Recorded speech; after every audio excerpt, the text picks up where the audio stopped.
على جنب يا اسطى.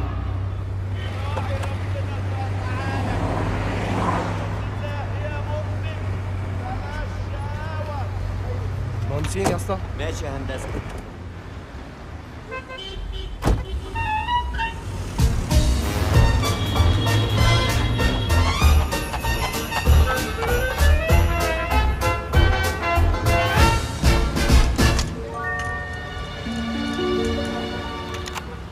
داووا مرضاكم بالصدقة وطهروا أموالكم بالزكاة. واحد يسألني ويقول لي هل تجوز الصدقة على سواقين التاكسي؟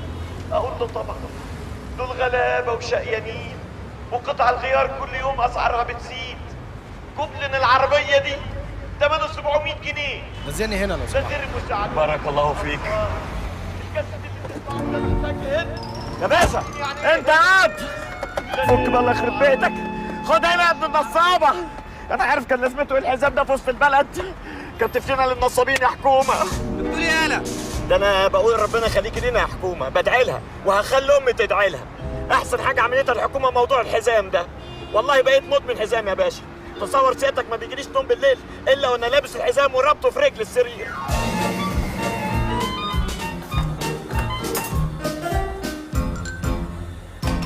ايوه كده اهو بقى حسام امان بجد. الحكومه تكبس تلاقيني متحزن، الزبون يفك يلاقيني في قفاه.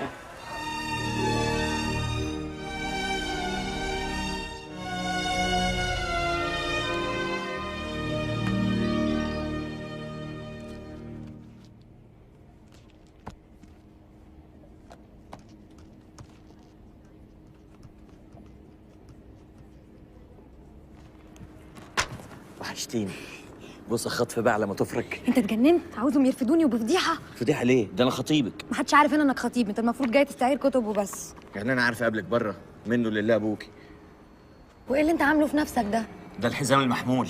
اصل الزباين بتنزل وتغري، الناس اتجننت خلاص. يعني عاوز تفهمني انك عامل كده عشان الزباين؟ امال عامل كده ليه؟ رايح اتصور صوره الوفاه. وهتروح للناس تتفرج على الشقه بالمنظر ده؟ مش مهم المنظر، المهم الشقه تعجبك. تعجبني؟ اه انا كل الشقق اللي شفناها عجباني يا صابر، انت اللي بتتلكك. ولا تلكيك ولا حاجه. ادينا هنشوفها اهو.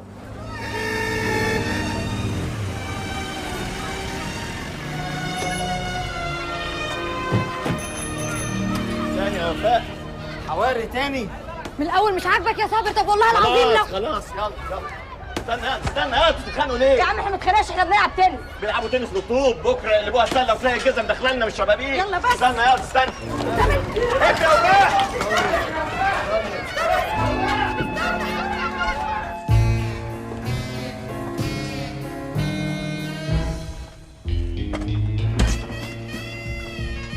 اهلا اهلا اهلا. حضرتك الست جمالات؟ جيجي يا عيني. اهلا مدام جيجي. اتفضلوا اتفضلوا اتفضلوا. يا دي النور يا دي النور، يا دي الطول يا دي الطول. يا اهلا وسهلا. انا عايزاكم تعتبروا ان الشقه دي شقتكم. الف سلامه يا عسل. اهلا يا حماده. حماده مين يا ست؟ طول الليل بقول لك فوزي فوزي. ايه هو انا ايه علي دفتر؟ العتبه دي ما تعرفوش الخير بيجيها منين. من ساعه ما دخلتها والخير ايه كده. نجيب ساقع ولا سخن؟ لا احنا نخلي السخن بعدين. يبقى ساقع. طب هنا تعرفي الولايه دي منين؟ ده يوسف السمسار اللي ادى العنوان لبابا. الولايه دي ملعب والشقه دي مشبوهه. يلا بينا زمان بوليس اداب جاي. برضه بتتلكك يا صابر؟ هتلاقي فين شقه خلوها 5000 جنيه. والله يا حبايبي انا لولا السفر ولا فرت فيها ابدا. هو سيادتك مسافره؟ يا عيني، اصل جالي عقد عمل بره ب 3000 دولار في السنه؟ في الشهر. ليه؟ هو حضرتك بتشتغلي ايه بالظبط؟ بشتغل خياطه. ب 3000 دولار في الشهر؟ يبقى اكيد هتخيط بمكانتها. طب قوموا لما افرجكوا على الشقه.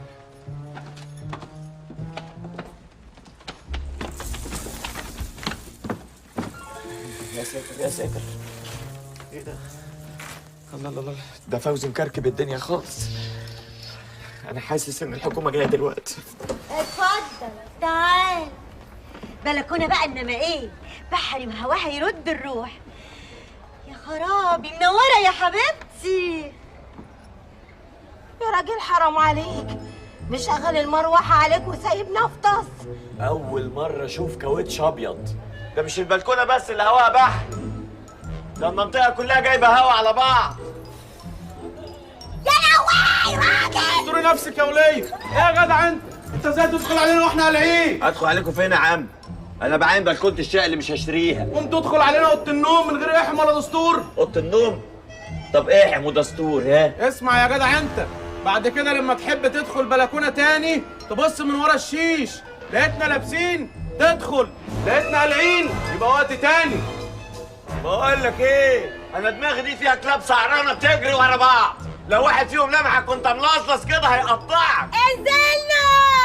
انزلوا تحت وقلعوا بنطلونه في نص الشارع عشان يعرف مقامه كويس. وانزل لي ليه؟ انا هقلعهوله هنا علشان يعرف مقامي كويس. يا لهوي راجل! استوري نفسك يا وليه. اللي بتعمله ده يا صابر ما تدخل بقى. سيبيني يا وفاء، لازم اعرفهم انا مين من اولها. هدي اعصابك يا اخويا، صحتك لا يجرى لك حاجه. اقلع البنطلون وسيبه هنا لان انت عاملك في الخناقه. امشي يا وفاء، دي منطقه كلها لبش وانا جدتي مش خالصه. سيب البنطلون. اوعي يا وليه. ما تقلع البنطلون. اوعي يا وليه. انا عارفه ايه الرجاله اللي مثبته ببنطلوناتها دي. يعني ايه؟ ابني خلاص ضاع مني؟ يا عم انا محامي واللي عليا عملته. وبعدين هو حد قال لابنك يتاجر في البانجو والبرشام والكله؟ بقول لك ايه، ايدك على بيت الاتعاب. اتعاب؟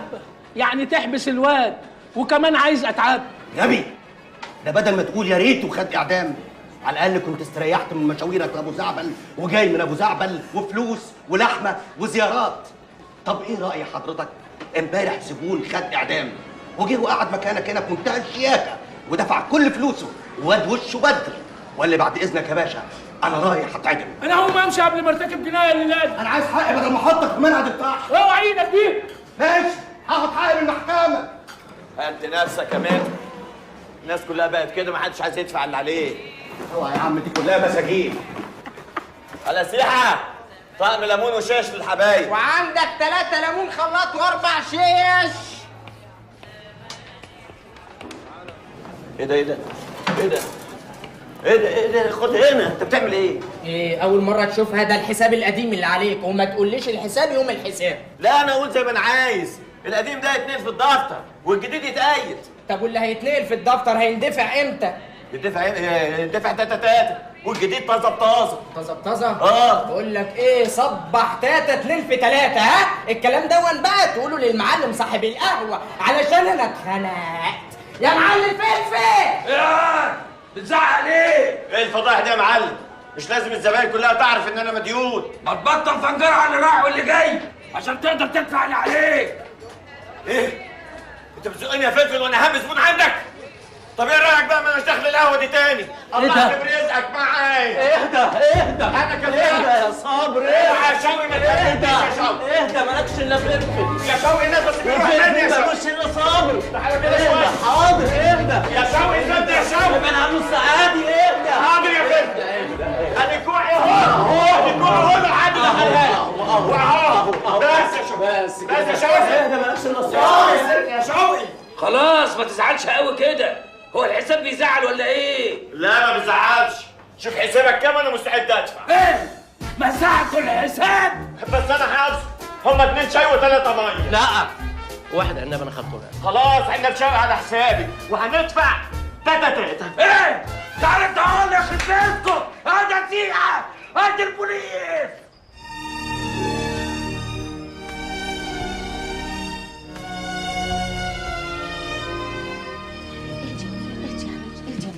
مش وقته يا بابا، الدنيا ليل. ادخلي انت.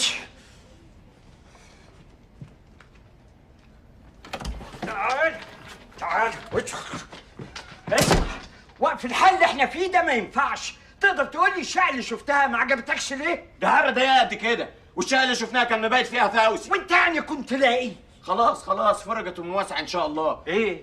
لقيت شقه؟ ايوه، واحد صاحبي من زمان كان مسافر بره ورجع وهيبني عماره وهيديني فيها شقه كده. لسه هيبني وبعدين يديلك؟ والعماره دي هيبنيها فين؟ لسه بيدور على الارض. لا يا حبيبي انا مش هستنى، قدامك اسبوع تكون جبت فيه الشقه، يا كده يا ننهي الموضوع ويا دار ما دخلك شر. خلاص امرنا لله، نشوف بكره شقه بسوس. بسوس؟ وفين بسوس دي؟ دي في طريق القناطر على النيل بس من ورا. انت بس اعملي حسابك تاخدي اجازه بكره ونتقابل بدري، نفطر سوا وبعدين نشوف الشقه ونرجع نتغدى، وعلى سفاري سمس كده ندخل السيما وبعدين نحبس بالعشاء. قلت ايه؟ انا جاي معاكم. طبعا سمع ان فيها فطار وغدا وعشاء نط في الحلل. طب بالسلامه يا اخويا، بالسلامه ويا ريت تخلصني، انا خلاص روحي بقت في مناخيري. يا رب يعطس. صابر، الحمد لله انك جيت قبل ما انام. يعني الراجل اللي اسمه حمايه ده مش عايز يجيبها البر؟ يا اخويا بلا حماك بلا نيله، خلينا في اللي احنا فيه. خير ياما، في حاجه؟ ابدا، مشكله قد كده. مشكلة ايه؟ خالك محجوز في المستشفى. خالي؟ خالي مين؟ انا عمري ما سمعت ان ليك اخوات. ده اخويا الكبير حسن. يا سلام، اسمه حسن؟ جاي تعرفين عليه بعد 29 سنه؟ ما جاتش فرصه يا صابر، اصله عامل عمليه وحاجزينه في المستشفى على 700 جنيه. حرام ياما، هلاقيها منين ولا منين؟ ده بدل ما تقولي لي ان ليك خال مات في كندا وساب لك 700,000 جنيه، جاي تقولي لي انه محجوز على 700 جنيه. يا ابني ده خالك حسن ملوش غيرنا. انا عارف طلع لي منين خالي حسن ده. وال 700 جنيه دول يدفعوا مره واحده ولا ممكن يمشوا تاتا تاتا؟ لا، لوكشه واحده. لوكشه؟ انت فرحانه فيا؟ يا رب، هو كده مفيش نصيب، هو مفيش شقه، هو مفيش وفاء. إلهي يجعلك فكة للمزنوقين، إلهي ما يزنقك أبدا ويسهلها لك يا صابر يا ابن بطني. انت بتدعي لي انا؟ ادعي لاخوكي، يمكن ما ندفعش ال 700 جنيه.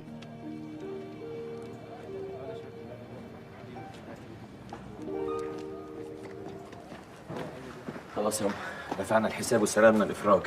الحمد لله على السلامه. ها يا انت متاكده ان ده اخوكي؟ ده أخويا الكبير حسن. مش شبهك ياما. أصل أخويا من بعيد. من بعيد ازاي يعني؟ بينه وبينه 12 أخ. هو انت عندك 12 اخ؟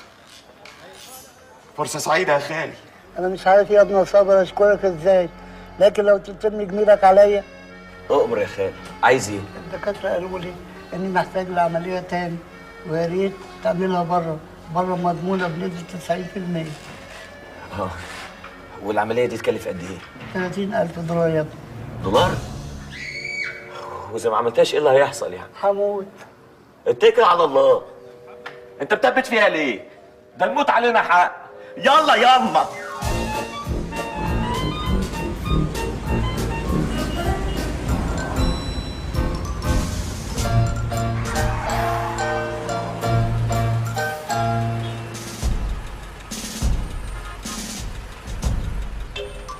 اركن على جنب يا هوب، اركن على جنب. يا بركة دعاك يا أما. يا إخوانا، اللي عليه أحكام ولا مسجل خطر اتكل على الله، عايزين نشوف أكل عيشنا. يا عم نهارك أبيض. ما تخلص يالا. يا فتاح عليم على الصبح.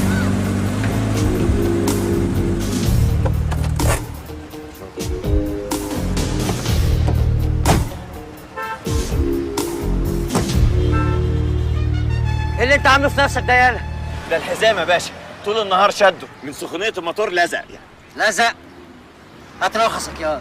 ليه يا باشا وحصل إيه؟ ما تعرفش حصل ايه؟ لا والله. دوست على الخط. خط ولا كارت؟ انت هتهزر ياد ولا ايه؟ لا يا باشا أنا بهزر. بكلمك على الخط الابيض يا خفيف. باشا احنا طوال زي بعض ونفهم بعض يعني. يعني ايه؟ أصل رخصتي ورخصة العربية بتاعتي اتسحبت. طب فين الوصل؟ لا ما هو الظابط اللي سحب الرخص ظابط حبيبي، ما يصحش ياخد عليه وصل. هات بتاعتك يالا. انا هعمل لك محضر ويبقى قابلني لو شفت سواق تاني. عشان غلبان يعني وماليش ظهر في البلد دي. كل ده عشان دوست على الخط. امال لو دوست على رجلي ساعتك كان حصل ايه؟ خد يا باشا. اخد ايه؟ خد الرخص اهي ولا عايزهم، ويكون في علمك كل يوم هعدي على الخط ده وهدوس عليه بالجزمه وبسحب بقى الشراب. اهو اهو اهو اهو اهو اهو اهو. يعني ايه؟ يعني مفيش فلوس ومفيش رخص ومفيش شغل ومفيش شقه. واقول لابويا ايه؟ الصبر يا وفاء، هتفرج ان شاء الله. اما انا حلمت لك حلم يكون من حظك ومن نصيبك. حلم ليا انا؟ ايوه، حلمت خير اللهم اجعله خير، ان انا سايق العربيه وانت جايه عليا لابسه ابيض في ابيض، وكان جنبك ابوكي، وبصيت في عينيا وبصيت في عينيكي وتهت فيهم، وفجأة سمعت صويت والناس بتقول حاسب حاسب حرام عليك. نزلت لقيته لازق في الاكسدام القداماني كده. هو مين ده؟ ابوكي. هو ده الحلم اللي من حظي ونصيبي يا صابر؟ ما ماتش. خلعته من الاكسدام وهو لحمه بيتقطع كده، وبعدين لميته وطبطبت عليه وهدي وقال لي يا صابر يا ابني تعالى اكتب وخش انت ووفاء عندي في الشقه. هو كان عارف انك بترسم على كده وداخل على طمع. طمع في كنتوا؟ ده الفار بيدخل بيتكم ما بيطلعش، بتاكلوه. خد يا صابر، انت عندك مشاكل كتير ودي اكبر مشكله خلصتك منها. ايه ده وفاء؟ دي اول مره تقلع فيها الدبله من 6 سنين. اغزي الشيطان يا وفاء ولبسيها. لا يا صابر. جواب نهائي؟ يبقى اكيد في حد تاني. عموما انا اتمنى لك كل خير، بس لو حد من المنطقه مش هينفع. الناس كلها عارفه انك انت البنت بتاعتي. لو حد هيجي يتنطط ويعلم عليا لا، هتبقى انت سبب انتشار الارهاب في المنطقه. وفاء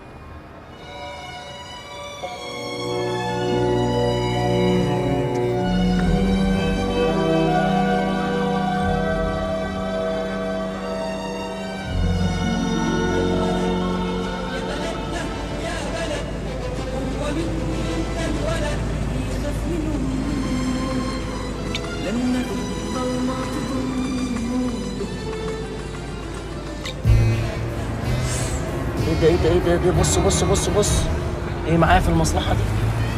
احنا فين يا عسل؟ انتوا رايحين فين؟ احنا بتوعك. خش. اديها ما هي قلعت الدبله.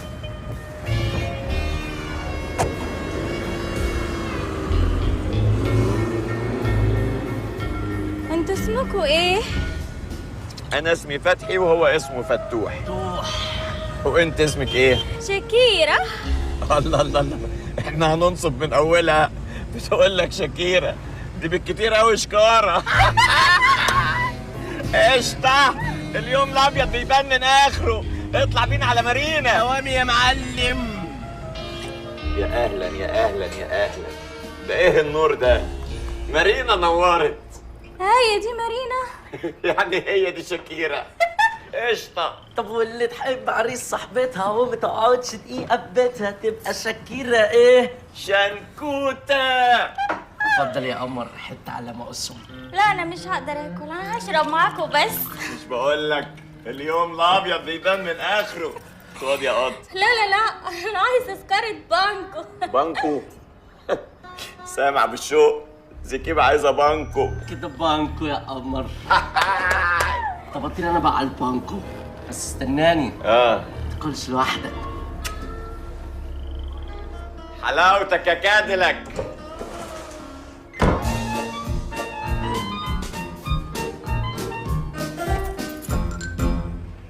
الليلة دوب يا هندسة وإشارتك خضرا يا صبور.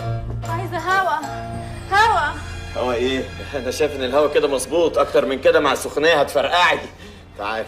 تعالي في اوضة هنا هواها شديد، قبل غرب خمسيني، زوابع واحتمال تمشي معاك ويبقى فيها توابع. يلا عايزة هوا. افتحي الشبابيك. لا شبابيك ايه؟ احنا لسه ما نعرفش نظامك، لا تكوني من النوع الروش اللي يحب يغني ويصوت كده ويلم علينا الدنيا. هوا. طيب حاضر، مش هحرمك من حاجه. هوا اهو. ايه يا شكيرة؟ انت نمتي ولا ايه؟ شكيرة احنا مش جايين ننام، ده الحرب العالميه الثالثه هتقوم دلوقتي. يلا فوقي، يلا شنكوتة، يلا يا بت، يلا فوق.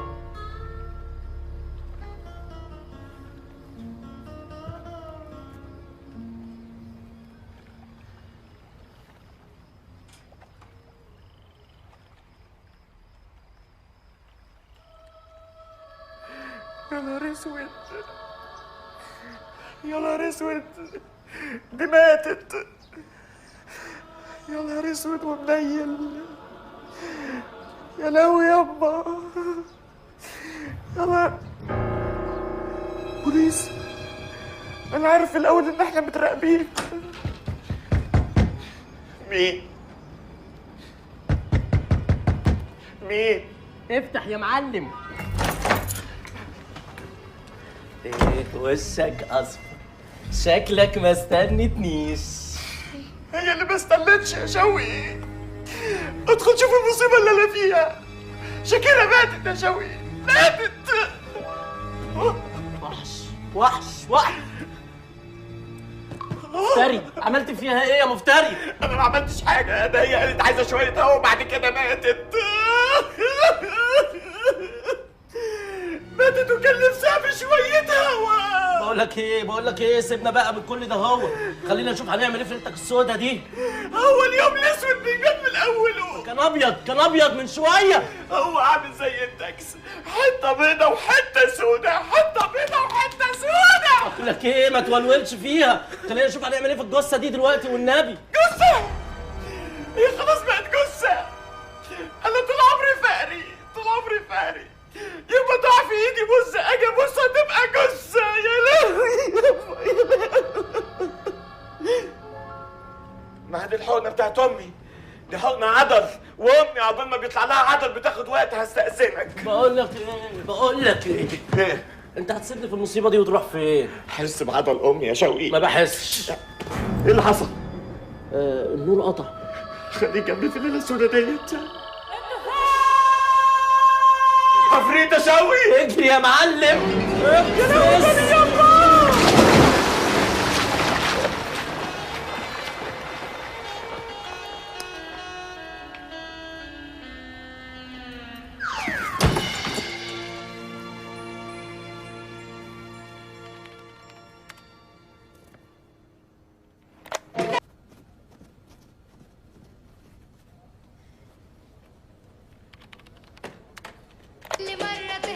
ممكن تطفي البتاع ده؟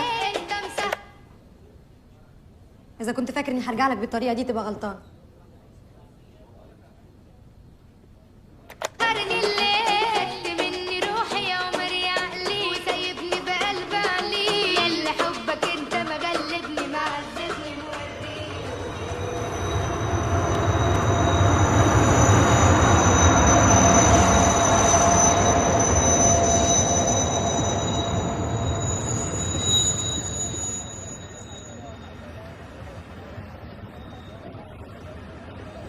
حضرتك محامي؟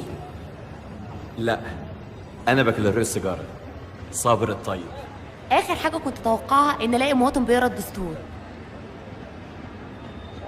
ده هو.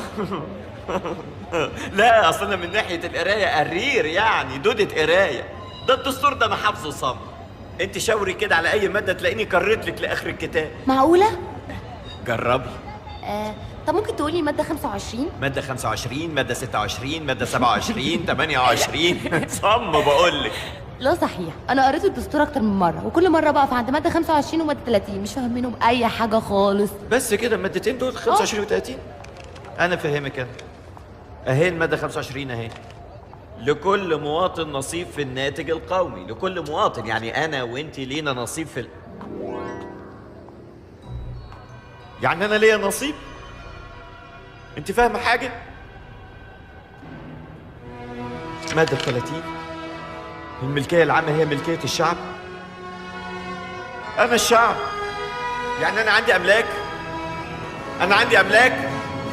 أنا الشعب. حد فاهم حاجة؟ أنا هفهمك. في حاجة اسمها مال خاص ومال عام. المال الخاص اللي هو بيتك، قهوتك، جلابيتك، شنبك. أما بقى المستشفيات، المصانع، الشوارع، الميادين، ده مال عام، وده بتاعنا كلنا. يعني البلد دي مش بتاعت الحكومة؟ حكومة ايه؟ مش هيفهم. الحكومة دي ناس مننا كده، احنا مختارينهم عشان يديروا املاكنا، عشان احنا مش فاضيين. انت وراك القهوة، انا بدور على شغل، الاستاذ بيدور على جنحة، الغلبان ده بيدور على مزة، محدش فاضي. الكلام اللي بيقوله صابر ده مظبوط. يعني احنا الملاك، الدستور ده العقد اللي ما بيننا وما بين الحكومة. يعني بالصلاة على النبي كده الحكومة شغالة عندنا. معقولة؟ يعني الوزير ابو بدله وكرافته اللي بشوفه في التلفزيون ده بيشتغل عندي زي الواد ساعه كده؟ يعني انت عايز تفهمنا ان احنا لينا في الهرم والنيل وكوبري امبابه ده؟ انت قريت ده ولا انت؟ ما انت عارف انا معلم، ولا انت؟ يا بيه انا موظف حكومه. عشان كده محدش مصدقني. والله يا اخوانا احنا الملاك. اذا كان المال العام ده ميم عين، نبقى احنا ميم عين، ملاك المال العام. طب ما الحكومه بتبيع الميم عين ده واحنا ما خدناش اي حاجه يعني. اهو انت دلوقتي بدات تفهم. لما باعوا القطاع العام كان لازم يلمونا ونتحاسب وكل واحد ياخد نصيبه. انا خلاص من دلوقتي مش هسكت، انا هتمتع بحقي، هاكل واشرب وانام في املاكي. انا فقت، جه وقت الحساب. ميم عين املكناها على الجنبين. طب الحساب حساب ايه يا راجل؟ بقول لك ميم عين، ما تقولوا له حاجه. ده تاكسي. ما عندكش ترابيزه بلياردو هنا؟ عايز العب بينج بونج يا اخوانا. بلياردو ايه بتاع ايه؟ الحساب انا سيحه الحساب. وفاء ايه؟ اتحلت كل مشاكلنا يا وفاء، خلاص بقينا اغنياء. اغنياء؟ انت بتقول ايه؟ فهمني. لقيت وثائق بتاكد اني غني وان عندي املاك كتير قوي. ورث يعني؟ من جدود الجدود. ايه ده، فجأة طلعت لك عيلة ولا ايه؟ وعيله كبيره وعيله قديمه يا جماعه. تعالوا يوم الخميس الجاي كاتب الكتاب والدخله، كلكم معزومين. قولي لابوكي صابر جاي الليله، قولي لابوكي لم كل العيلة، قولي لابوكي صابر جاي الليلة. بس احنا ما اتفقناش، انا هقول لهم ايه؟ انت ما تقوليش حاجه غير ان شاء الله والف الف مبروك. ان شاء الله والف الف مبروك. ان شاء الله والف الف مبروك. ان شاء الله. اهلا اتفضل. يزيد فضلك.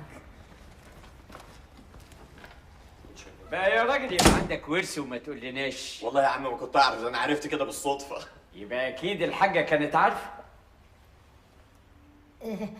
ان شاء الله والف الف مبروك. يا عمي اتفقت انا وفاء ان شاء الله الفرح يبقى الخميس اللي جاي. ها؟ يعني هتجيب شقة وتفرشها وكل ده في 3 أيام؟ ما تقوليش هم حاجه، كل حاجه اتحلت خلاص. انا دلوقتي ميم عين. ربنا يا ابني يعلي مراتبك كمان وكمان. احنا عايزين نعمل فرح ما اتعملش في البلد دي قبل كده. انت داخل عليا بهيصه وزفه ومش فاهم منك حاجه.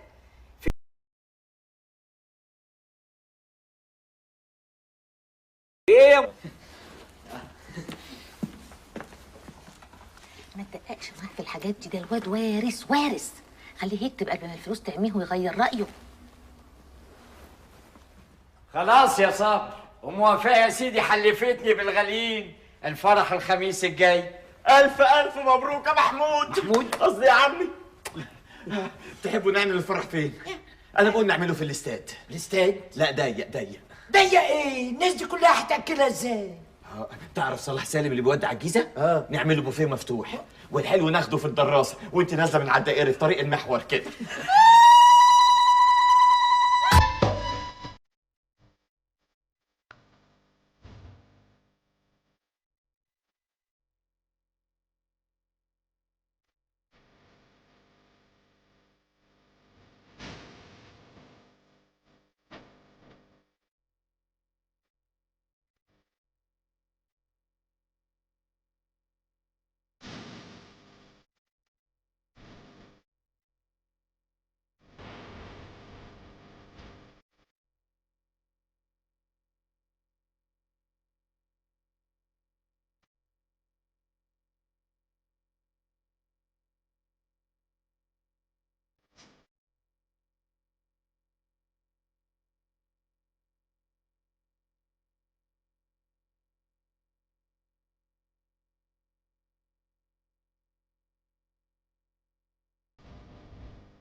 ايه رايك في الفرح؟ اظن ما حصلش. انت اول واحده هيتعمل لها فرح محمول. ايه حكايتك فرح محمول وحزام محمول؟ خايفه العريس كمان يطلع محمول. والله ده يرجع لقوه الشبكه بتاعتك. لو سمحت، في حجز باسم صابر بيت طيب. ايوه السويت الملكي. هو شنط سيادتك في العربيه؟ شنط ايه بقى؟ انت عارف ليلى سيدي يعني مش محتاجين فيها هدوم. البطاقه لو سمحت.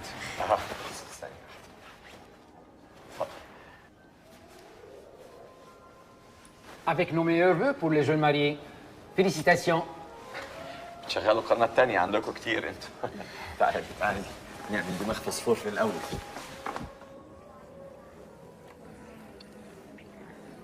كفايه بقى فوسفور ده، انت بقيت مشاع. اديها احنا عايزينها دخله نوويه. لم ايدك شويه يا صابر، مهما تكون ورثت المصاريف ما تبقاش بالشكل ده. مصاريف ايه وانا حلت حاجه؟ ده خلاصة حق. كلي احنا لينا عندهم كتير قوي. انت ليك عندهم فلوس؟ يوه الفندق ده ميم عين، يعني ملكيه عامه، يعني انا بمتلك فيه وانت كمان. يا نهار اسود، هو ده الورث اللي انت ورثته؟ كلي قبل ما الورث يبرد. والله يسد نفسك يا بعيد. انت بتهزر ولا بتتكلم جد؟ بهزر؟ لحظه واحده. بهزر. ادي الدستور اهو، هو اللي هيثبت لي. دستور ايه؟ انت اتجننت؟ جننت؟ بينا على شقتنا نتفاهم هناك. اقعدي. شقه ايه؟ يبقى عندي الاملاك دي كلها واجيب شقه؟ يعني اتنصب عليا؟ اتجوزتني نصب يا صابر؟ وكمان ما فيش شقه؟ صوتك معلاش. الناس تقول علينا ايه؟ ملاك شراشيح. احنا في مكان سياحي فاخر، فندق 5 ستارز 5 نجوم. ده انا اللي هوريك 10 نجوم في عز الظهر. كلبه، فعلا كلبه. انت ايه؟ بلد الناس لعبه في ايديك؟ انت نصاب. وفاء متر لو سمحت لفي لي الاكل في كيس بلاستيك هاخده وانا ماشي. يا وفاء ده مش نصب يا وفاء، ده حقنا. المفروض تقفي جنبي لغايه لما اخد حقي. انا في بيت ابويا ومش عايزه اشوف خلقتك لحد ما تجيب شقه، فاهم؟ يا وفاء استني يا وفاء.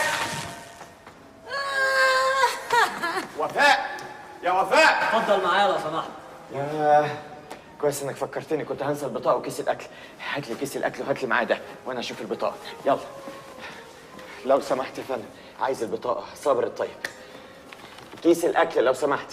يلا. الحساب يا فندم 2000 جنيه. مش مهم، انا ميم عين. يعني يا فندم مباحث عامه؟ مباحث عامه ايه؟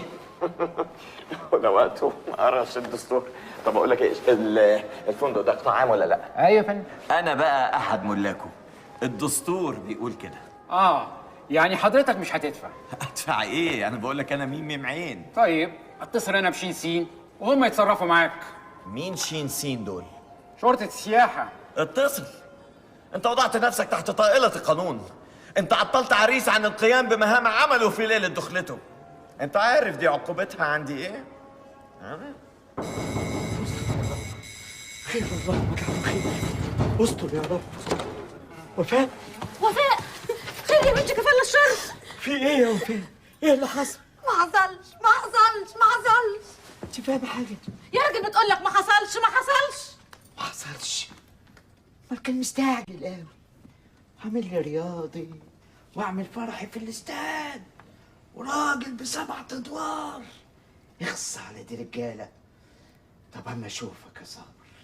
انت اتسرعت ودفعت حساب الفندق ليه؟ ده بدل ما تشكرنا على وقفتنا معاك. اشكرك على جهلك. ما تقول له حسين، احنا بنمتلك في الفندق ده ولا لا؟ ايوه يا عم صابر، بس التوزيع مش بالطريقه اللي انت بتقولها دي. مش كل واحد عايز حقه يروح ينام ليله فوق تيل ويطلب جمبري وطبابه غنون.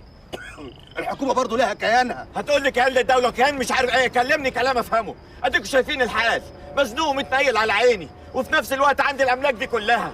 قولوا لي اعمل ايه؟ اعمل ايه بس؟ اعمل ايه؟ وانا مغلب نفسي ليه؟ مش عارف استفيد باملاكي. ابيعها. تبيع ايه؟ ابيع حقي في المال العام. ما ينفعش، لان دي ملكيه عامه، يعني ملك الشعب. عشان حضرتك تبيع لازم 51% من الشعب يعملوا لك توكيل. 51%؟ سهل، ده الغلابه اكتر من كده بكتير. يعني محدش يقدر يبيع لوحده؟ يقول لك لازم نبيع سوا بدل ما كل واحد يلف في حاجته ونقطع على بعض. ومين يابا اللي هيشتري؟ ده السوق نايم. مين يشتري ايه؟ دي واخده موقع استراتيجي 100 دي على ناصيه مفيش اختها في العالم، كده بحر ابيض وكده بحر احمر والنيل في النص، يعني الميه 3 الوان وهنعدي يا جدعان. ده بقى اهدى وروق كده، قطعت قلبي. امسك. ايه ده؟ ده مفتاح العوامه، اقعد فيها انت وفاء وانا اروح اقعد عند اختي. مش هنسالك الرجوله ديت يا ابو الشوق، واوعدك اول ما ابيع واقبض هعمل معاك احلى واجب. بس ما تنساش اما تلاقي المغفل اللي يشتري يبقى بيع لي معاه. تعمل توكيل بكده؟ وابو كده كمان. ادي اول توكيل يا جدعان، مين تاني هيقول معاك؟ وانا معاك. انت كده موقفك القانوني سليم وانا معاك. سير على بركه الله. الملايين جايه يا جدعان، والميه 3 الوان، وكده متلون وكده متلون والكل سيربح المليون. كده متلون وكده متلون والكل سيربح المليون. وكده متلون وكده متلون والكل سيربح المليون. طب كده متلون وكده متلون والكل سيربح المليون. يا بنتي افتحي، ما تعمليش في نفسك كده. طيب قولي لي ايه اللي حصل وانا اجيب لك حقك. كسر بخاطرها إلهي يكسر بخاطره.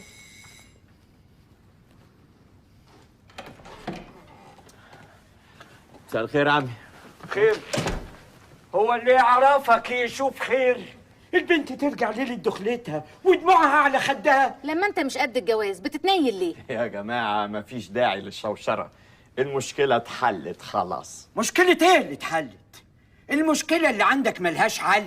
ملهاش حل ازاي؟ ده انا اصحابي كلهم رجاله. اصحابك ايه؟ رجاله. ومال اصحابك بالموضوع ده؟ شوقي صاحبي ده راجل قوي، اول ما عرف بالحكايه قرر يساعدني، قال لي هاتها عندي في العوامه. اعوذ بالله، اطلع بره بره.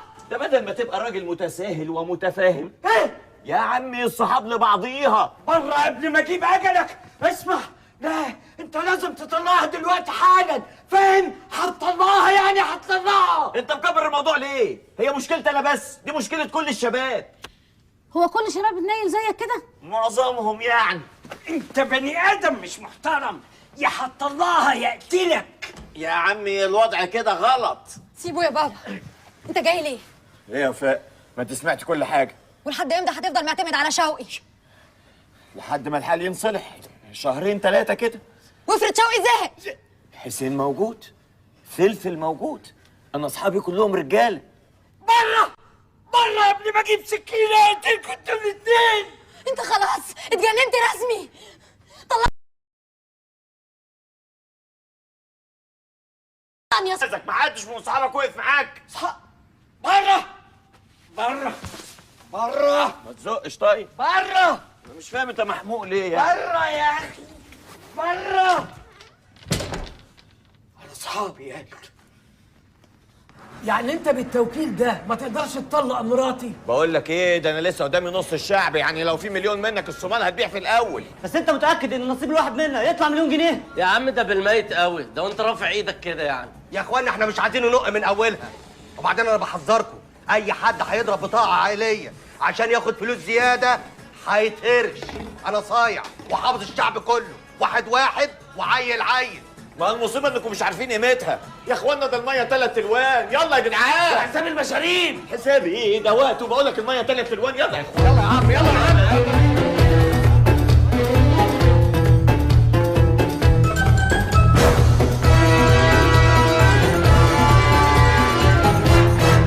التوكيلات فين يا صاحبي؟ ايه الهيصه دي؟ مش عارفه اشتغل. هدي نفسك يا مدام، اصل احنا كلنا موضوعنا واحد. اتفضل، عايز ايه بسرعه خلصني. حاضر حاضر. اصل الجماعه دول جايين يوكلوني في بيع حقهم في المال العام. بيع حقهم في ايه يا اخويا؟ في المال العام. لحظه واحده. وده سند الملكيه.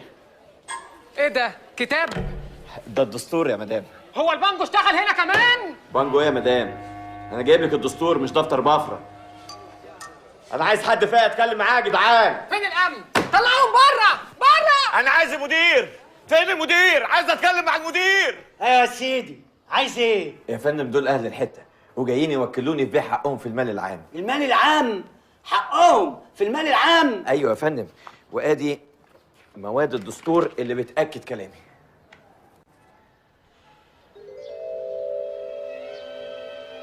يا سلام. طب اتفضلوا بره شويه لو سمحتوا. حاضر حاضر.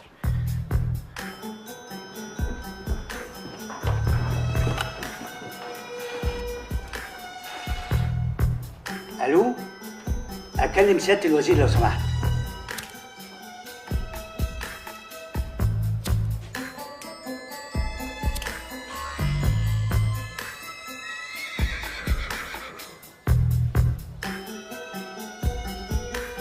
انا قريته بنفسي، مكتوب فيه كده فعلا.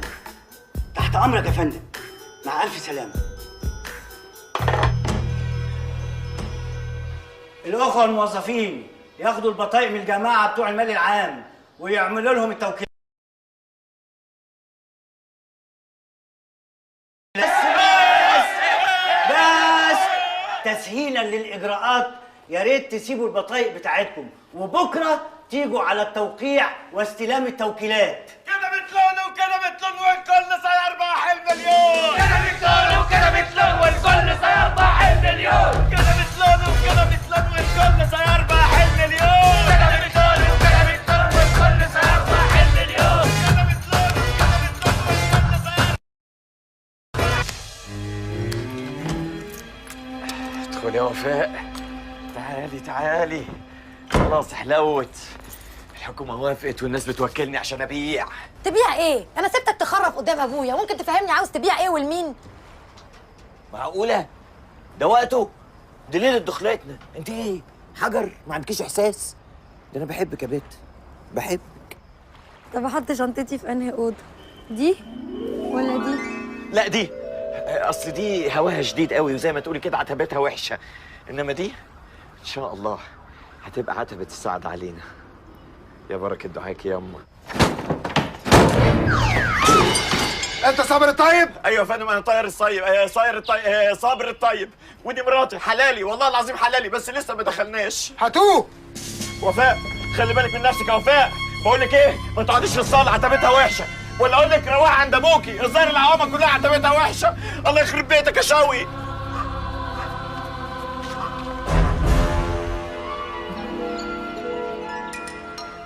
وكده بتلون وكده بتلون والكل هيقلع في الكراكون.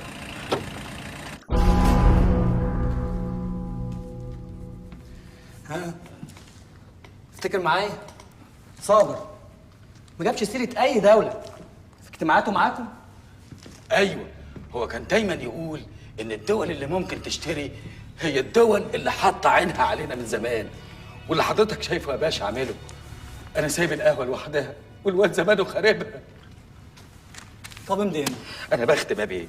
اختم. حاضر. هنا يا بيه. دي خامس مره اسالك، مين اللي بيمول التنظيم؟ يا باشا المشاريب كلها على حساب صابر.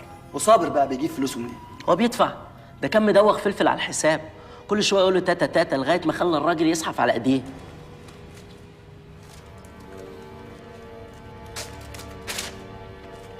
طب امضي هنا. عيون يا باشا. ابو الشوق كاديلك. وانت يا استاذ دورك ايه في التنظيم بقى بالظبط؟ معلش يا باشا ما تاخذنيش، انا مش هتكلم الا قدام المحامي بتاعي. انتوا هتجننوني، انت مش محامي؟ انا محامي فعلا، وحذرته انه ما يقربش جنب المواد اللي في الدستور دي لانها مواد ملتهبه، عامله بالظبط يا باشا زي انبوبه البوتاجاز، باي لحظه ممكن تفرقع فوق وشنا، لكن هو هنا مسك علبه الكبريت كده فوق تشك تشك تشك تشك جنب انبوبه البوتاجاز، ومامته بتعمل شراب صوف فوق السطوح ولا سالفي. شراب صوف؟ وايه كمان يا استاذ؟ اصر انه يعمل بلبله في المنطقه لدرجه الختمه الشريفه، والختمه الشريفه ما عارفين ننام منه. طب امضي هنا. لا يا باشا، انا قلت لحضرتك ان انا مش همضي. بقول لك امضي. تحت امر حضرتك يا باشا، تحت امر حضرتك.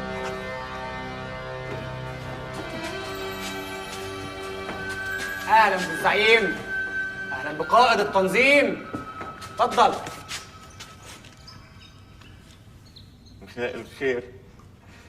والله يا باشا قلبي كان خايف ان في حاجه غلط، بس الحمد لله لما خفتك اطمنت. وايه اللي عمل في وشك كده؟ دي حساسيه يا باشا، وشي فيه فخافيخ. كان الباشا قادر. بس ضرب وتصديق لا يا باشا، مش هينفع معايا، انا ابن ناس يا باشا، ما تضربش على وشي، انا برضه ليه علاقاتي. ايوه هي علاقاتك دي اللي انا عايز اعرفها. ماشي ممكن اشرب سيجاره؟ لا. ولا حتى نفخ؟ لا. خلاص اخرب انت لوحدك. قول لي بقى، مين بيمول التنظيم؟ اخمع باخ، لو قطعتولي حتت مش هقول حاجه ما عملتهاش. انا متمخك باقوالي. انت متهم بالخيانه وتحريض الجماهير على نفس الفعل، ولازم تعرف ان كلهم شهدوا عليك. خخدوا ما خخدوش، انا ماليش دعوه. انا بريئه باخه، والله العظيم بريئه باخه. عيني يابا، عيني يابا، عيني يابا، عيني يابا.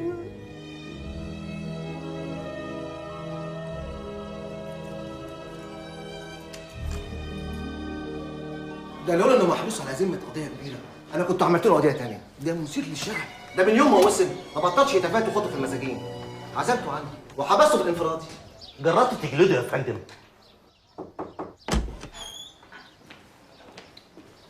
صابر الطالب. هاتوا. وفاء. صابر. وحشتني يا حبيبي. ازيك؟ عامل ايه في السجن؟ اكون عامل ايه يعني؟ مسجون والحمد لله. ازيك يا استاذ؟ ازيك يا متر؟ ازيك يا جهبذ؟ احنا ايه فهمنا الدستور غلط ولا ايه؟ لا احنا فاهمينه صح. امال ايه الحكايه؟ انا عندي مرور جاي وجاي. ها اتفضل يا باشا. وفاء وحشتيني. بص خطف كده خلف الاسوار. هنا في السجن. ده هنا أأمن مكان. ده البوسه هنا تساوي شويه بوس من بتاع بره. مش فايده فيك.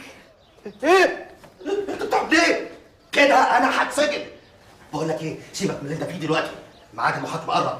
عايزك تعمل شويه جنان على مناخيريا على هطل كده. اطلب انا من المحكمه الكشف على قواك العقليه يقولوا عليك مجنون. جنان ايه وهطل ايه؟ مش انا اللي اخلع وابقى عيل، انا هكمل المشوار. مشوار ايه اللي هتكمله؟ انا جاي اتناقش معاك في الموضوع ده. جاي تتناقشي هنا؟ هتناقشيني تاني؟ انا خايف من حاجه واحده بس. اخد انا اعدام وانت وحسين تتجوزوا، يبقى زحلقني صح، كعبلني انا في الدستور وساق هو الحنطور. صابر عايز يبيع ويفرق الفلوس على الناس. الواد ده اكيد شيوعي. على فكره التهم الموجهه لصابر الطيب عقوبتها الاعدام.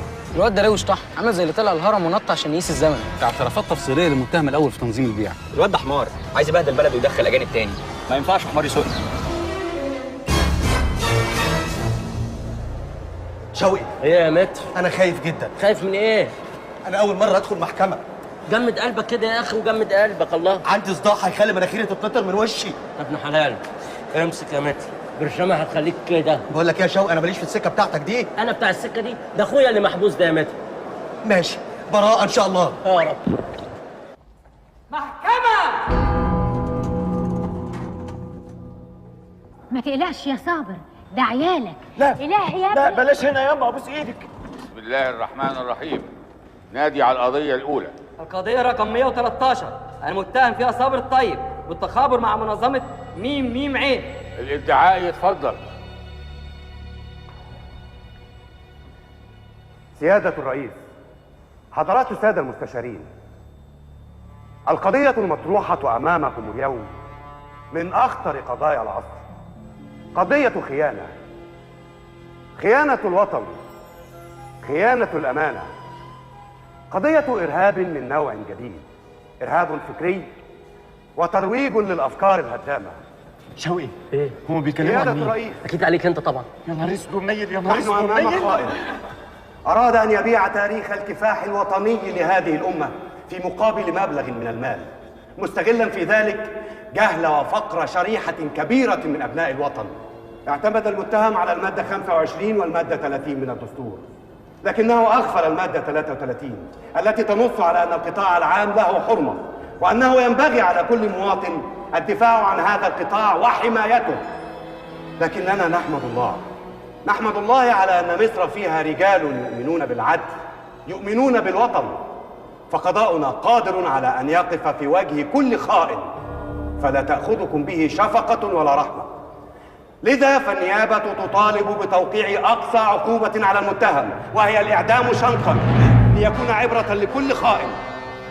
شوقي ايه؟ ده بيقول إعدام.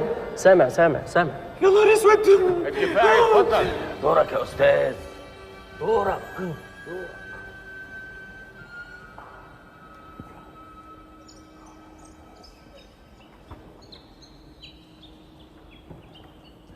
سيدي الرئيس، سيادة الرئيس، سيدي الرئيس. حسين انا في عرضك. انت يا حسين. انا معاك اهو، اتفضل ابدأ مرافعتك. الخناقة كلها كانت علشان 10 متر سيراميك فرز تالت. سيراميك فرز تالت؟ هما ضحكوا عليه يا باشا وقالوا له فرز تاني. هو لو كان كلف خاطره وراح المحل ومسك البلاطه كده ودقها بطرف لسانه ولقاها مززه كان عرف انها فرز تاني. فرز تاني ايه وتالت ايه؟ اتفضل يا استاذ اتكلم في الموضوع اللي انت جاي تترافع فيه. شوقي هو حسين ماله؟ متقلقش، انا مديله مصلحه هتخليه كده. يا نهار اسود. سيادة الريس، يا سيادة الريس انا عايز اتكلم، انا عندي دفاع عن نفسي. باشا سبوره طمن كله كده. اتفضل. انا هقول كل اللي حصل، بس قبل ما اتكلم عايز اقول للباشا حاجه. قصدك النيابه؟ اتفضل. النبي يا شيخ، احياء عينيك، احياء عيالك، خليك محضر خير وما تشعللهاش. سيادة الرئيس، أنا أرفض الأسلوب ده في الحوار. اتكلم يا صابر ومالكش دعوة بالنيابة. يا ريس أنا بريء والكلام ده كله ما حصلش. شهادة الشهود والتوكيلات أقوى دليل على الإدانة. الشهود كلها موجودة هنا واسألهم. أنا كل الحكاية إن أنا قريت الكتاب ده. ده إيه ده يا باشا؟ ده الدستور ولا كتاب جبر؟ دستور طبعا. قريته يا باشا بالصدفة، والله العظيم بالصدفة، ولقيت فيه إن أنا إنسان وعندي حرية وإني بمتلك في البلد دي. يعني واحد عنده أملاك وعنده حرية ومش لاقي ياكل، يعمل إيه في أملاكه؟ يعمل اللي هو عايزه، يبيع يشتري، يعمل توكيل لحد تاني يبيع له بيه، هو حر، حرية. الكلام ده يا أستاذ لما يكون مال خاص مش مال عام. ما هو الأول كان العام عام والخاص خاص، دلوقتي العام بيخصخصوه. وأنا كل الحكاية حضرتك إن أنا عايز أخصخص خصوصي على جنب. أنا عايز أبيع علشان أشتري شقة وأتجوز فيها. 6 سنين خاطب مش عارف أتجوز، لغاية لما العروسة نشفت وجلدت. بص عليها حضرتك هتلاقيها عروسة مخللة، وابوها بقى في الطلعه والنازله يمسك فيا، اصل هو ساكن تحتيا حضرتك. ما تخرجش عن الموضوع يا صابر. ما هو ده الموضوع، واحد مزنوق وعايز يبيع املاكه عشان يفك ازمه، وعرفت ان البيع ما يبقاش فردي، لازم نص الشعب هو اللي يوافق. انا قلت اسال الناس عايزين تبيعوا ولا لا؟ ده اعتراف منه انه حرض المواطنين يمدوا له على توكيلات علشان يبيع. يا راجل ده انا حلفتك بعيالك، ابوس ايدك ما تشعللها. والله يا باشا انا ما عملتش حاجه غلط، ده انا بعمل زي ما الحكومه بتعمل بالظبط. بس الفرق اللي بيني وبينها ان انا عايز ابيع وادي الناس فلوسها في ايديها يعملوا بيها اللي هم عايزينه.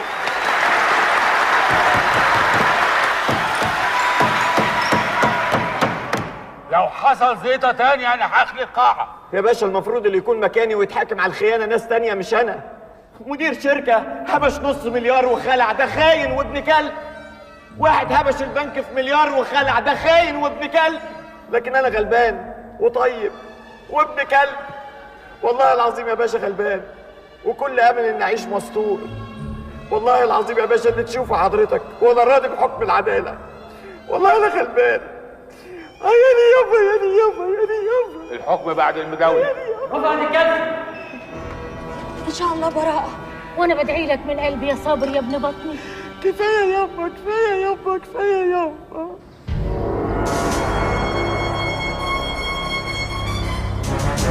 محكمة.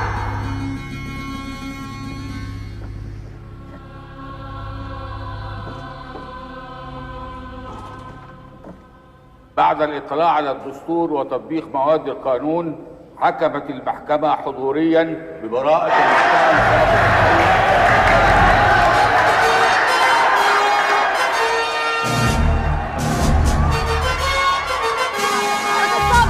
مبروك على البراءة. أولاً أنا بحيي القضاء بتاعنا على نزاهته وعدالته 100 مرة. 100 مرة. أحلى تحية للمحطات الفضائية على طول السلام. لملم. أستاذ صابر نحب نعرف من حضرتك إيه هي الخطوات اللي جاية؟ إن شاء الله هنكمل المشوار. روح بدم هنكمل المشوار. لا لا لا ما بحبش أروح قدام بداية، الشغل ده مش هياكل معايا. أستاذ صابر والبيع إمتى وإزاي؟ إن شاء الله هنبيع في مزاد علني عشان الشفافية والقيل والقال.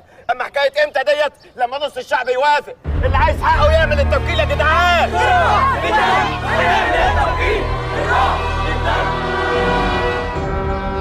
أنا عايز أعرف إزاي شوية عيال زي دول يعملوا الدوشه دي كلها؟ لا دوشه ولا حاجه يا فندم، دي مجرد زوبعه في فنجان. ده حته ولد عقله طائق وحواليه شويه عيال تافهين، ويسهر الصحافه اليومين دول ما عندهاش حاجه تكتبها فعامله شغلانتها. انا همضي امر باعتقاله فورا يا فندم. لا لا لا لا لا، لو تم اعتقاله هنعمل منه بطل شعبي، والصحافه والفضائيات هتحكي عنه حكايات. ده غير بتوع حقوق الانسان هيقلبوا علينا الدنيا. احنا مش فاضيين، ورانا شغل كتير. بقول ايه؟ احنا نعين عليه حراسه 24 ساعه، لان الواد ده لو حصل له حاجه الناس هتقول الحكومه هي السبب وهتبقى مشكله. ايه الموضوع اللي بعده؟ ادخلي يا وفاء، ادخلي برجلك اليمين. اخيرا بقينا لوحدنا. تعالي لي يا حلالي يا بلالي، هندخل ولا حد داري. مش قبل ما تجاوب على اسئلتي يا صابر. تاني يا وفاء؟ هو في ايه؟ هي الجوازه دي مالها؟ ده انا محسود بقى. انا في حد باصص لي في دخلتي؟ يا صابر انا نفسي افهم انت ناوي تعمل ايه بالظبط. ناوي اعمل ايه؟ بقى ده سؤال يتسال العريس ليله دخلته؟ دي حاجه يعني راجعه للتسهيل. تعالى يا بت، تعالى. ليلتك قشطه. مش قلت لك في حد باصص لي في دخلتي؟ معاك البوكس يا باشا ولا هناخد تاكس؟ احنا هنا في خدمة حضرتك، عندنا اوامر بحراستك انت والمدام. حراسه لينا احنا؟ ايوه يا فندم، احنا مأمنين المنطقة كلها، والاتنين دول هيفضلوا هنا مع حضرتك. يفضلوا فين؟ هيناموا معانا؟ لا يا صابر بيه، دول ما بيناموش، وما تقلقش المنطقة كلها متأمنة. شايفه يا وفاء؟ شفت الهنا اللي احنا فيه؟ المنطقه متأمنه، يعني هندخل دخله ميري في حراسه الحكومه، ومش بعيد الصبح يضربوا لنا 21 طلقه. يا بركه دعاكي ياما. اللي بيحصل يا مؤمن؟ امسكي في المخده يا وفاء، امسكي في المخده.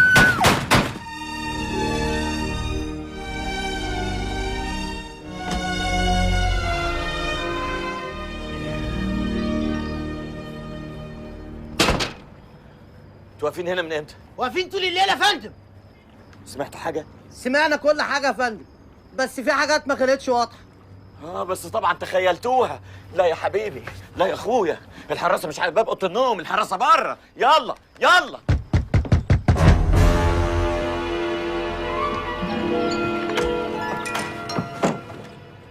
ده شوقي صاحبي، سيبوه سيبوه. تعالى بالشوق، تعالى بالشوق. ليه كتبت الاعدام دي يا معلم؟ الحراسه ليا، الظاهر بقينا مهمين. ما انت نايم هنا في العسل ومش عارف ايه اللي بيحصل في البلد بره. ايه اللي بيحصل؟ الدنيا كلها مقلوبه والتلفزيون بيتكلم علينا يا معلم. هذا وقد تدفقت جموع غفيرة من الجماهير إلى مكاتب الشهر العقاري منذ صباح اليوم لعمل التوكيلات للمواطن صابر الطيب، مما أدى إلى زحام شديد أمام جميع مكاتب الشهر العقاري على مستوى الجمهورية. الله أكبر، الناس فاقت. الله أكبر، الناس فاقت. يا صابر يا مفوقنا، بكره تبيع وتروقنا. يا صابر يا مفوقنا، بكره تبيع وتروقنا. يا صابر يا مفوقنا، بكره تبيع وتروقنا. ايه ده ايه ده ايه ده ايه ده؟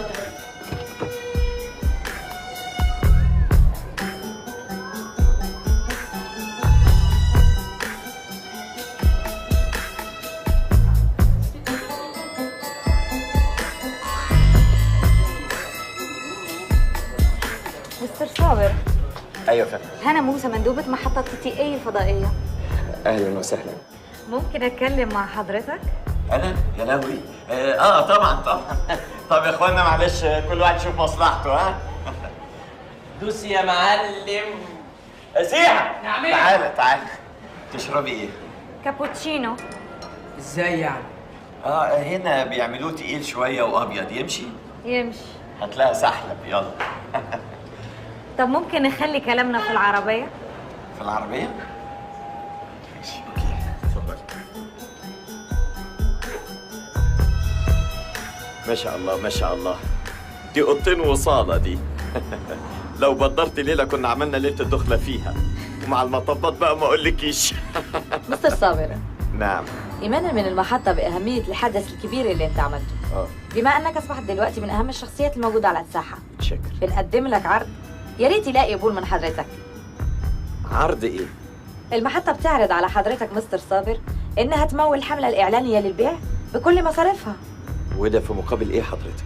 في مقابل ان المحطه يبقى لها الحق الوحيد في تصوير احداث عمليه البيع. الحقيقه من ناحيه المصاريف المعلم فلفل قايم بالواجب وزياده. مستر صابر الصفقه كبيره قوي، واللي هيشتري هيبقى من بره مش من جوه، يعني صوتك لازم يوصل العالم كله. يعني ايه مش فاهم؟ يعني مؤتمرات، اجتماعات، دعايه، اعلان، وعلى مستوى العالم مش على مستوى محلي، ودي حاجات هتتكلف كتير، وكل ده هتوفره لك المحطه، ومش لك لوحدك مستر صابر، والمجموعه العمل بتاعتك كلها اللي انت هتختارها. قشطه. طب والميزانيه اللي انتوا حاطينها قد ايه يعني؟ الميزانيه مفتوحه. يعني المصاريف اوبن بوفيه؟ اوبن بوفيه. وانا اوكي.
ما شاء الله النسبة وصلت 50% يا جماعة. فاضل لنا شارع مدام نوال في العجوزة ويبقى 51%. ولا سيحة. اقفل القهوة، احجز لنا طيارة شرم الساعة 6. فيرست كلاس. يا صبري يا صبري يا صبري يا صبري يا صبري يا صبري يا صبري، الحق يا معلم، النسبة عدت يا معلم.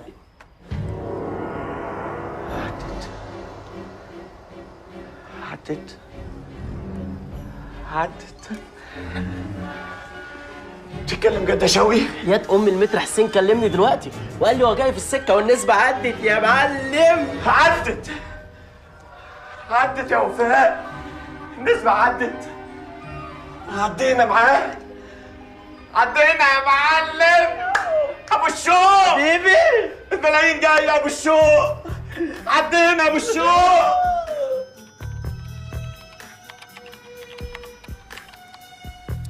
مبروك مستر هنري، النسبة عدت 50% وصابر أصبح المسؤول عن البيع. سأتصل بك لتحديد لقاء مع صابر الطيب في أقرب فرصة. وأنا في انتظار اتصالك مستر هنري.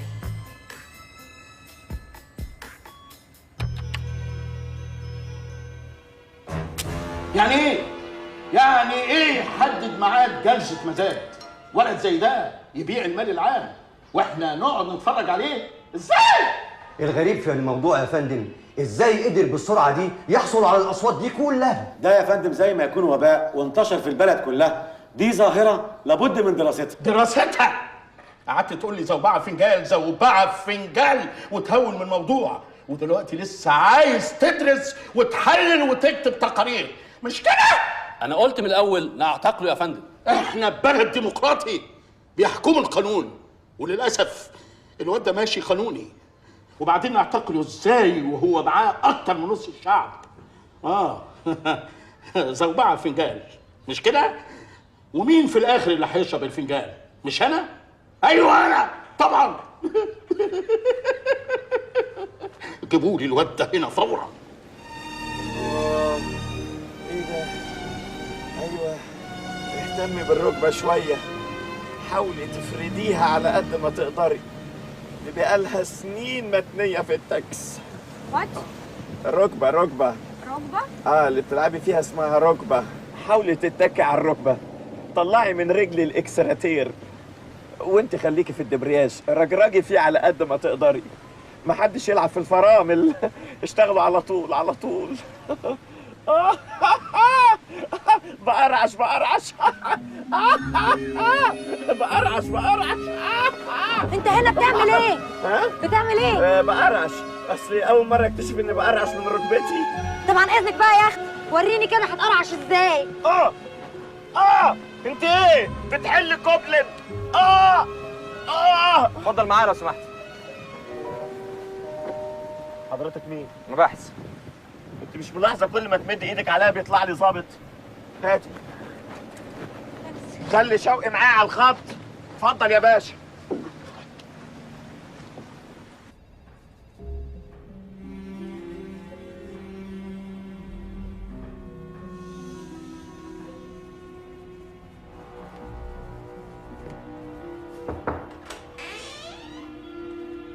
صبر طيب يا فندم. الواد اللي اسمه صابر مش كده؟ دخله. اهلا اهلا اهلا اهلا اهلا وسهلا. اهلا صابر بيه. اهلا وسهلا. ازي سعادتك؟ الحمد لله. انتوا جايبينه بالشكل ده ليه؟ يا فندم التعليمات. تعليمات ايه؟ اتفضل. اهلا بيك. اتفضل اتفضل اتفضل. ما شاء الله. ايه ده كاجوال؟ ده لبس حلو قوي. جايبه من انهي محل ان شاء الله؟ جابوني على غفله اصلا. اقعد يا ابني اقعد. ده حضرتك احلى من التلفزيون بكتير قوي. صحيح، كلهم بيقولوا كده. وبتضحك كمان. ده انت زينا بقى. تشرب حاجه يا صابر بيه ولا تاكل معايا لقمه؟ جنب الوزاره هنا عربيه كبده بتبيع كبده تجنن. تاكل معايا سندوتشين؟ العفو يا فندم، متشكر جدا. انت مش عارف غلاوتك عندي قد ايه وعند الوزاره كلها. يا سلام، انت عبقري يا اخي. والله العظيم عبقري. ازاي حصلت على الاصوات دي كلها؟ البركه في المناخ الديمقراطي يا فندم. انا طول عمري مؤمن بالشباب وحماس الشباب وافكار الشباب وملابس الشباب. بقول لك يا صابر بيه، أمر يا فندم. احنا عاوزين ننسق الادوار لان النظام مهم قوي في البيعه دي. ادوار ايه سعادتك؟ انا عملت كل حاجه. انا حددت سعر مواصفات اللوت. لوت؟ انت عملت المال العام كله لوت واحد؟ ايوه يا فندم، لوكشه واحده. وعلى راي المثل، خبطه بالمرزبه ولا 100 بالشاكوش. شاكوش ايه ومرزبه ايه؟ احنا فرشه حداده.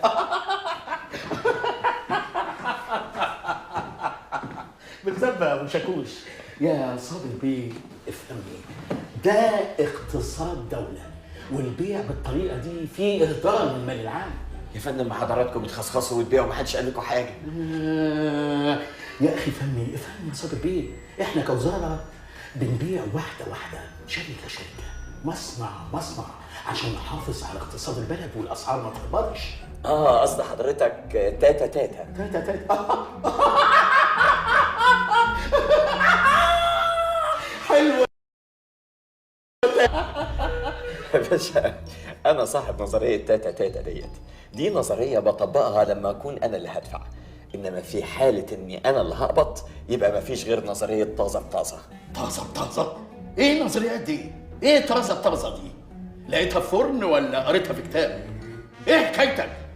انت عايز تقضي على المال العام وتعطل خطه التنميه؟ ده مستحيل، دي تبقى كارثه. انا همنعك. ايه حكايتك؟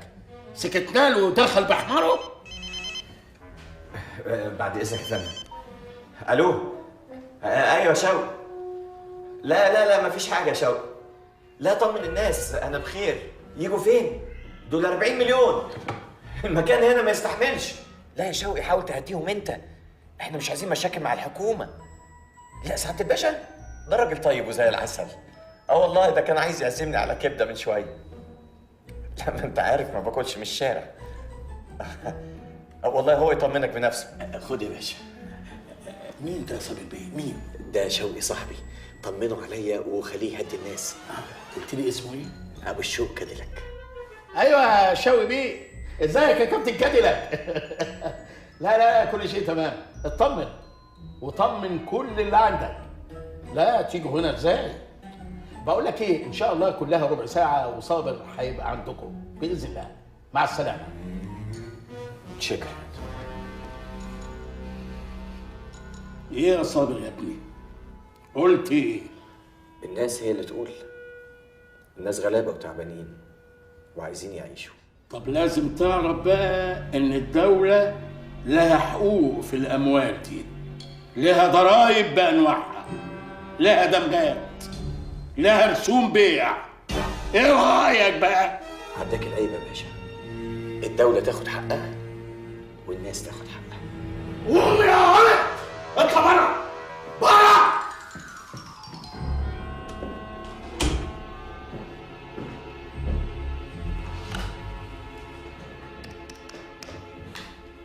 قول لي يا خليل، في نظريه اسمها طرزه في طرزه؟ جدع يا صابر. البركه في تليفون ابو الشوق. يعني تليفوني جاب معاهم اهو. تليفونك؟ ما احنا كلنا معانا تليفونات.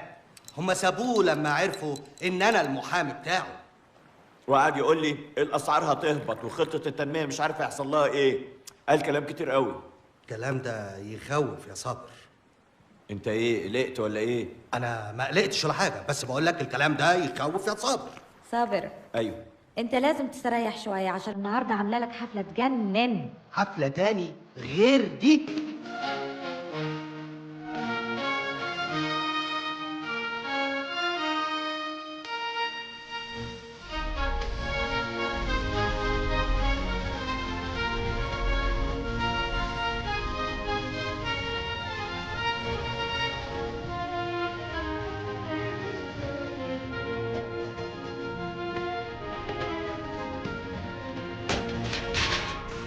قولي يا صابر، ناوي تعمل ايه بالفلوس بعد البيع؟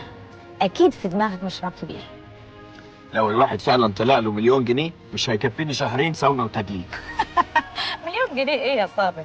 انت مش عارف ان عمولتك في البيع مش هتقل عن مليار جنيه؟ ده حقك القانوني. مليار ايه؟ مليار جنيه؟ وتقولي لي هعمل ايه بالفلوس؟ ده انا ابقى جزمه لو فكرت اشتغل. ده انا هقضي بقيه حياتي في البانيو، شامبو وبلسم، هقضيها زفلطه. زفلطه؟ انت زودتها قوي. سايبني متلقاها هناك وقاعد هنا تتمسخر انت والهانم؟ شت. صوتك معلاش، احنا في صحراء.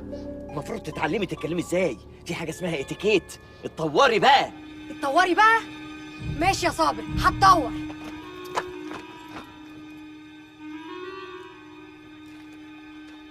أخصمك أسيبك لا وجوه الروح هتفضل حبيبي اللي أنا بهواه. أنت حبيبي وابني أنت. يعني انت سايب الحفله وجاي تسكر هنا؟ صدري قافش وجسمي بيتنفض يا صابر وعايز استفرغ معاك على انفراد. انت ايه بقى اللي مضايقك؟ شوف يا صبوره، احنا ما بنبيعش البلد، احنا نأجرها. نأجر البلد؟ هنأجرها ايه بقى؟ مفروش ولا قانون جديد؟ اللي عايز قانون جديد نديله، مفروش نفرشها له، عشان المستاجر خنقنا وقال ادبه نرمي له العفش بتاعه من البلكونه، لكن لو بعنا مش عارف. واضح انك سكرت على الاخر. انا ماشي. اقعد يا صابر، اقعد. طب ايه رايك بقى؟ بلاش حكايه البيع، احنا ممكن نقسمها، يعني مجموعه نديلهم شركه، مجموعه نديلهم مصنع. هو احنا ينفع معانا تقسيم؟ ده احنا لو ادينا مجموعه مثلا شركه الحديد هيقولوا ادانا احنا الحديد وخد هو البيره. خلي يقول. المهم اي حل تاني غير موضوع البيع ده. يعني انت جاي دلوقتي تقول الكلمتين دول؟ ما قلتش ليه من الاول؟ كنت سكران يا أخي وفقت. صبر، احنا بنغلط غلطه كتاب التاريخ عمره ما يغفرها لنا ابدا. سيبك من كتاب التاريخ، كتاب الحساب برقبته، وبعدين ما فيهاش حاجه لما ننجح بماده. انا مش معاك يا صابر. انا مش معاك يا صابر. انا مش معاك يا صابر.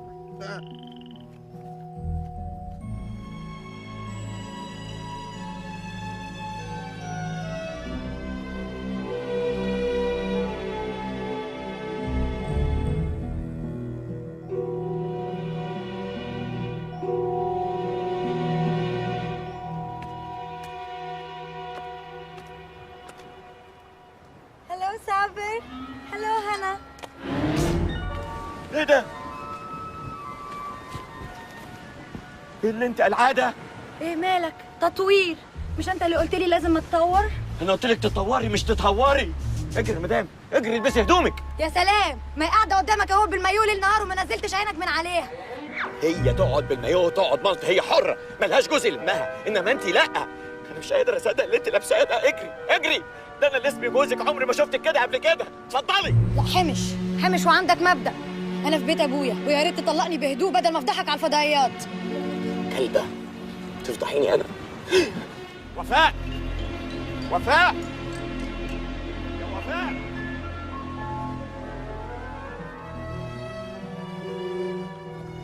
خلاص بقى وفاء، اهدي شويه. انا ما استحملتش حد يشوفك كده. الموضوع انتهى خلاص. طلقني يا صبري. بقى ده وقت مشاكل؟ ده المسات خلاص. احنا كان كل مشكلتنا شقه، تقوم عشان تجيب شقه تبيع البلد كلها.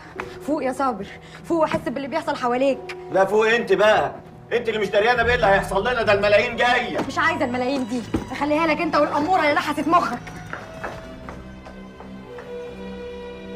فقريه.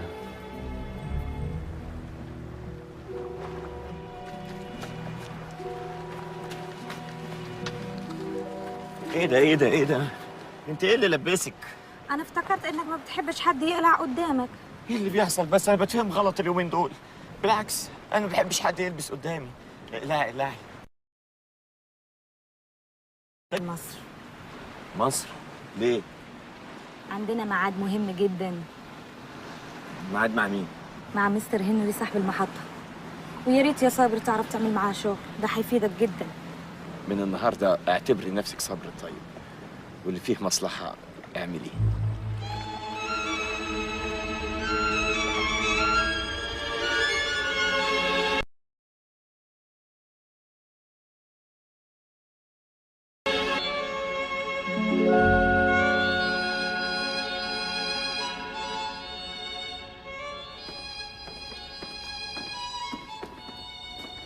مستر هنري صابر الطيب.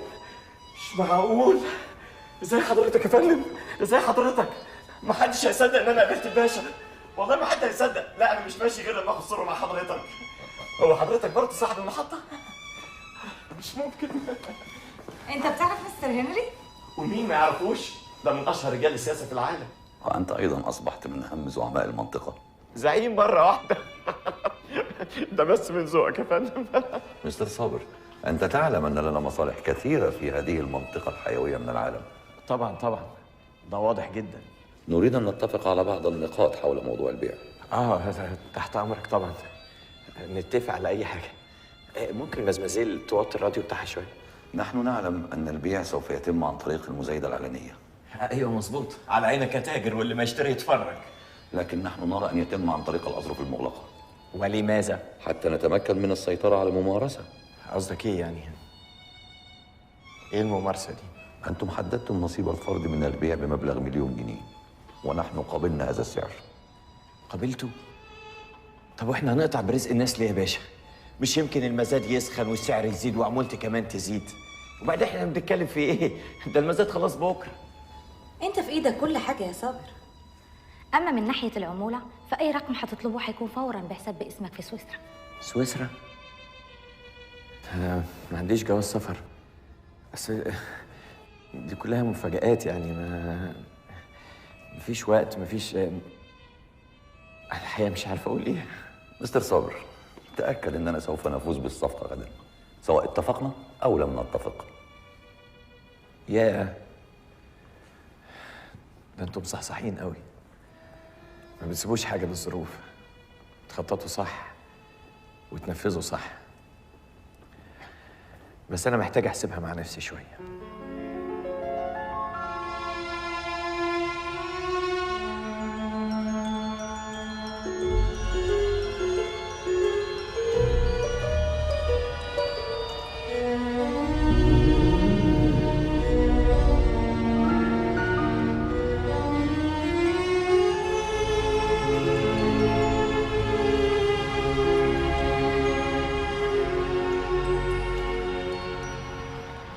انت طبعا قلقان ومش جاي لك نوم يا عواد.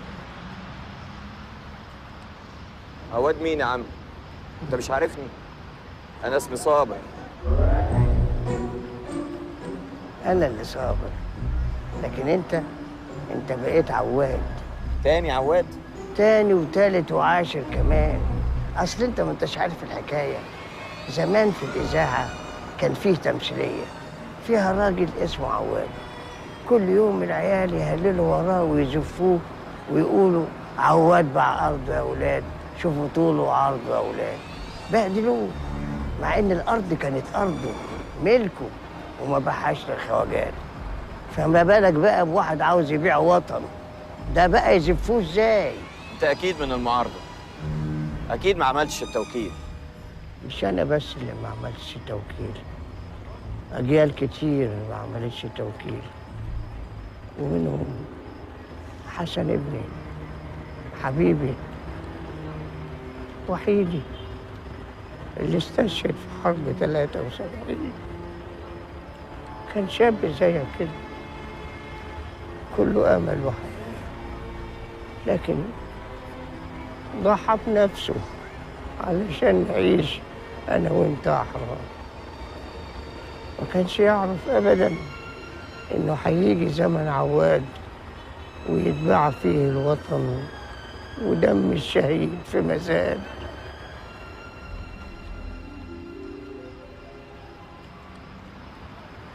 لو بعت مش هيبقى لنا مكان، وساعتها هحس ان ابني مات.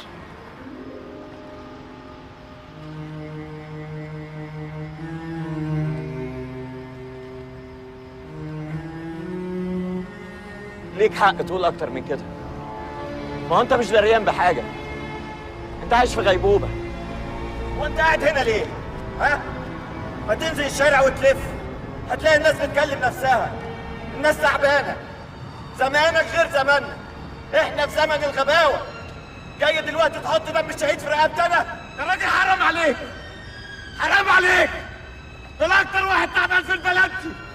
بيع يا عواد، بس قبل ما تفرق الفلوس لف العالم كله وحاول تشتري وطنك. مش هتلاقي حضن دافي زي هنا.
Ladies and gentlemen, سيداتي أنساتي سادتي، تبدأ الآن جلسة المزاد.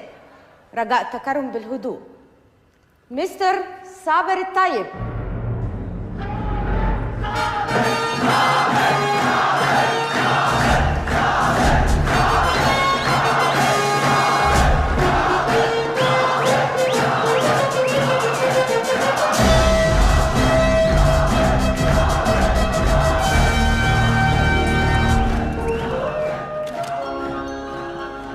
بسم الله الرحمن الرحيم.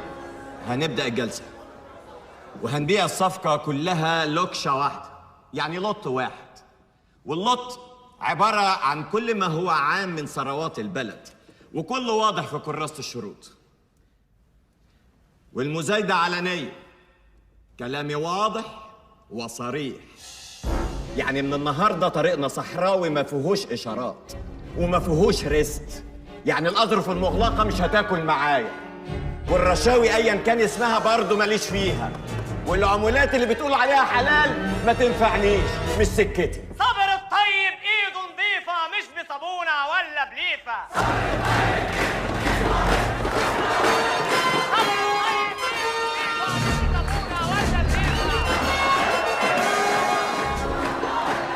ابدأ المزاد يا شباب.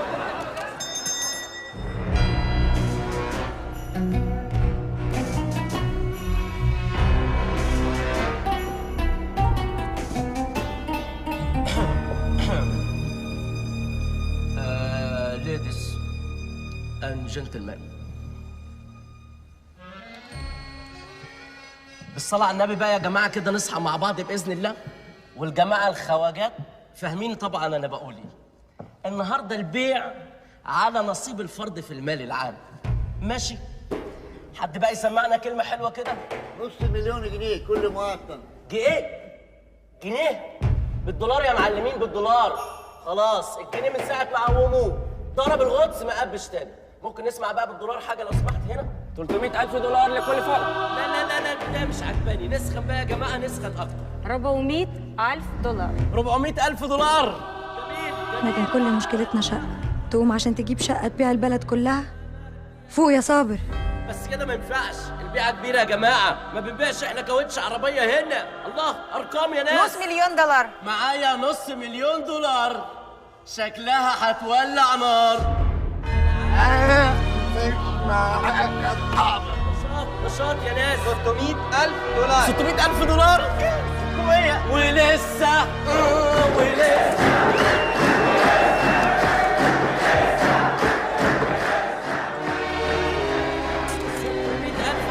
هنا في 600,000 دولار. 700,000 دولار. 700,000 دولار هنا عند أبو سامية من الصين. لا اطلع فوق أرقام، سمعيني يا حاج. بيع يا عواد، بس قبل ما تفرق الفلوس لف العالم كله وحاول تشتري وطن. مش هتلاقي حضن دافي زي هنا. 800,000 دولار. 800,000 دولار. مليون دولار. مستر صابر، تأكد إننا سوف نفوز بالصفقة غدا، سواء اتفقنا أو لم نتفق. مليون دولار هنا عند الأمريكان، الأخضر هيلعب يا معلمين.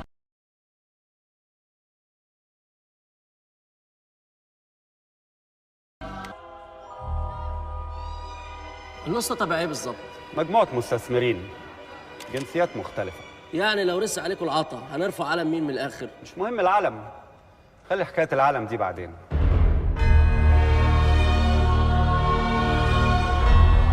لو بعت مش هيبقى لنا مكان فيها، وساعتها بس هحس إن ابني مات. 1.5 مليون دولار عند اللي ما يتسموش. بيع يا عواد. 1.5 مليون دولار هنا. حد هيزود؟ حد يزود؟ 1.5 مليون دولار هنا. قلقونا.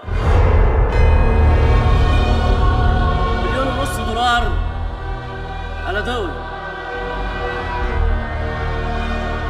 1.5 مليون دولار على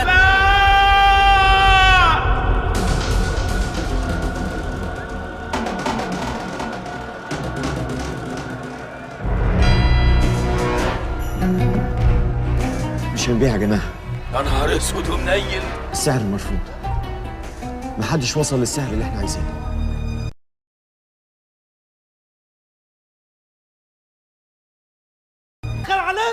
علينا الطلاق انك واد دزمه وابن دزمه. يا صابر بيع بيع قبل الفرصه دي ما تضيع. يا صابر بيع بيع قبل الفرصه دي ما تضيع. يا صابر يا حمار بيع ان شاء الله ب$1000. يا صابر يا حمار بيع ان شاء الله ب$1000. يا صابر يا دزمه يا اللي مالكش لازمه.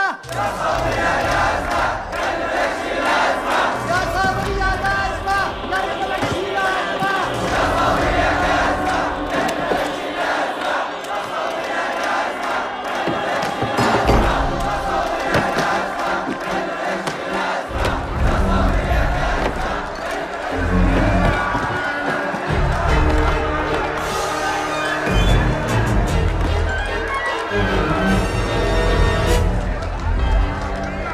أنا أكتر واحد كان نفسه يجيب. كان كل أملي إن نصيب الفرد يوصل ل1,000,000 جنيه. لكن لما وصل ل1,500,000 ومن مين؟ من المستثمرين. المستثمرين اللي بياخدوا أبو 1000 ب100. لما يحطوا الرقم ده يبقى لازم نفوق، لازم نصحى، لازم نعرف كويس قوي إنها تساوي أكتر من كده بكتير. بس إحنا اللي مش فاهمين. يا عم كده حلو قوي احنا موافقين. لا، هم قدروها بكده عشان عارفين هيكسبوا منها إزاي. العيب مش فيها، العيب فينا إحنا.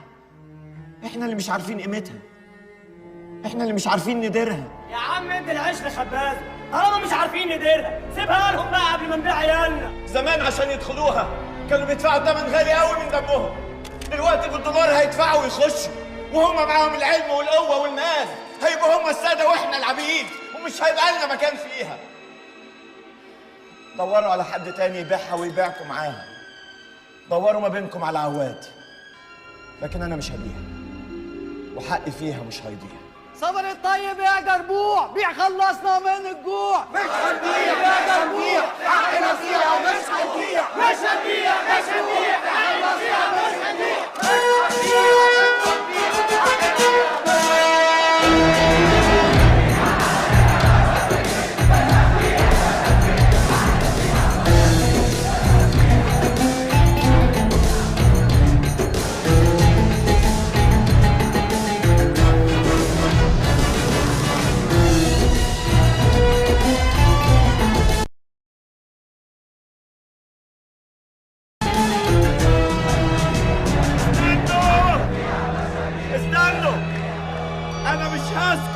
أنا مش عايز حد يقلق فيكم. مادة 17 في الدستور بتقول تكفل الدولة المعاشات في حالات العجز والبطالة وغير أنا قلت الواد ده دزمة وابن دزمة وراه.